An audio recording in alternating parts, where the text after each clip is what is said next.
It's rare for Morocco to appear in British news media, but recently it's happened twice, with a third story about Muslims in general. And these three stories give us great insight into what the British media think and feel about Morocco, both good and bad.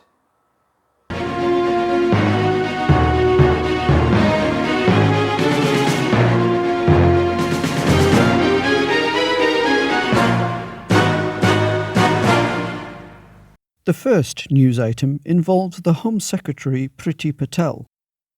As Home Secretary, Patel is responsible for the police and the internal security of the United Kingdom, including those who are allowed into the country. She is regarded by many as the most stupid politician in the government. Her inability to say numbers correctly has been the subject of much ridicule on social media. That as of 9 a.m. today, there have been 974,000 tests carried out across the UK. In recent weeks, Priti Patel proposed to send all immigrants currently looking for asylum in the UK to various parts of the world while their documents are being processed. These places included remote British colonial islands tens of thousands of kilometres from the UK, such as the Ascension Islands and St Helier. However, Patel also considered creating an asylum centre in Morocco, where immigrants from Africa can go to have their documents checked and processed. Many people put their lives at risk by sailing to the UK in poorly equipped and overloaded boats. So far in 2020, over 5,000 people have attempted to cross the English Channel in this way, more than double the 1,900 who tried the crossing in 2019. In 2018, it was just 297 people. A small number of people have lost their lives crossing what is one of the busiest shipping lanes in the world. The UK government hopes that immigration centres placed outside of the UK will reduce the number of people making the dangerous channel crossing. The idea of a Moroccan asylum centre was never formally discussed with the Moroccan government. However, it is unlikely that Morocco would have agreed to such a suggestion. In 2018, the UK government did suggest this idea to Morocco. It was rejected by the government and the king. Morocco would have been expected to find land to build the immigration centre and to contribute financially to its maintenance. Asylum and immigration are an emotive political topic in the UK.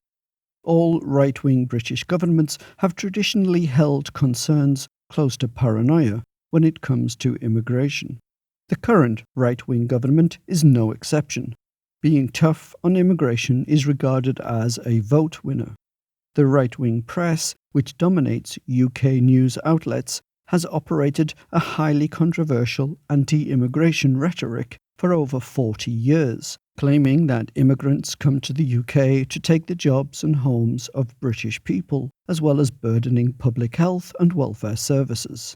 Boris Johnson, the current UK Prime Minister, has been heavily criticised in the past for his comments about Muslims and Islam.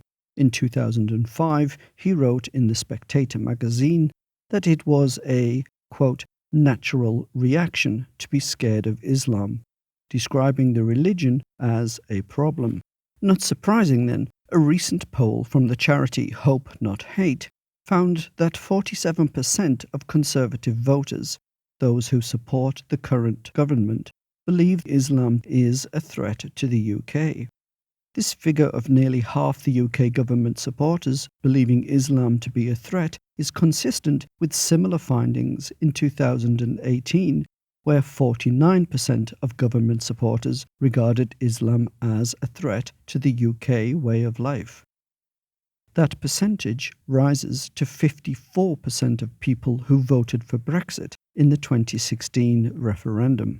As the UK continues the process of leaving the EU, immigration and border control has been a major talking point in the UK government and media, resulting in news crews following people crossing the Channel and attempting to interview them while doing so. Are you okay? Where are you from? You okay?